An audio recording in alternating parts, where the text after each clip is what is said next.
Hey guys, welcome back to Electrical Car Repair Live. Thank you guys for watching and subscribing to the channel. In today's video we'll be working on a Dodge Dart, guys, and if your AC does not work, AC compressor doesn't work, guys, we'll explain where to find the fuse for the AC clutch, AC compressor. Stay with us, that's what we'll be doing today. Quick introduction, guys, we'll have more than 200 videos on every car we get at the shop. Why we do all that, guys? Okay, because our mission is to save you guys as much money as we can, so please take advantage, subscribe to the channel, like the video, guys. We'll share quite helpful information on our channel. We'll have more than 200 videos on this car, guys, as well. So, and something else, if you need to buy car parts to use AC compressors, whatever it is, guys, fuses, you will, guys, we'll share the link in the description of the video below, and if you access it, you can, guys, find everything for a super good price, fast shipping as well. So, let's go ahead, open, guys, okay, open the hood, and I'll show you, okay, where the clutch, where the fuse for the AC clutch is now located.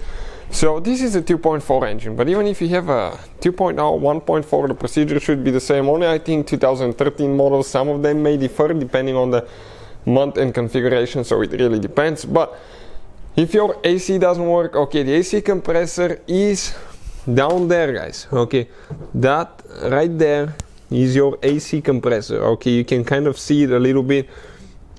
I'm trying to get a little bit of light. It's on the bottom of the engine, and let's say you guys, it's summertime, it's hot outside, right now it's not, but you guys push the AC switch on, okay, AC switch on, and car still blows hot air, not cold air, and AC compressor is not engaging. It could be a few other things as well, but always check the fuse first. And where the fuse is located, let me show you now, guys. You need to go ahead and open the hood. Once you open the hood, guys, this is your fuse box. We need to press in here and pull up at the same time. Comes out, okay, like that. On the back side, you can see, guys, the fuse numbers. Okay, that's what we're looking at now. Fuse numbers and relays. So you can see how they go. This is a T is a relay, F is a fuse. So what do we need to find now? It's actually fuse F19, F19, guys.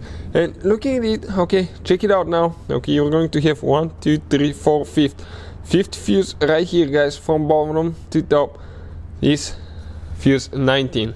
If you have a missing fuse, you count it again. So 1, 2, 3, 4, 5. That 10 fuse, guys, is the fuse that we're looking at. So we can count from top to bottom, 1, 2, 3, 4.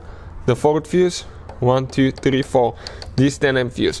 If you need to buy replacement fuses, guys, okay, check out the link. You can get that box for super good price, guys. We have the link in the description of the video below. Grab the fuse, guys, okay, and pull it. I don't think this one has ever been removed. You can check them pretty easy if they're burnt or not. I'll just get another fuse now, go ahead and replace it. Then if that doesn't take care of the problem, guys, we have a video that's called why AC does not work on Dodge Dart. Top, I think it was like 5-7 reasons, so check it out. Hopefully the video will be helpful. Thank you for watching. Please subscribe to the channel for more videos, and see you guys next time.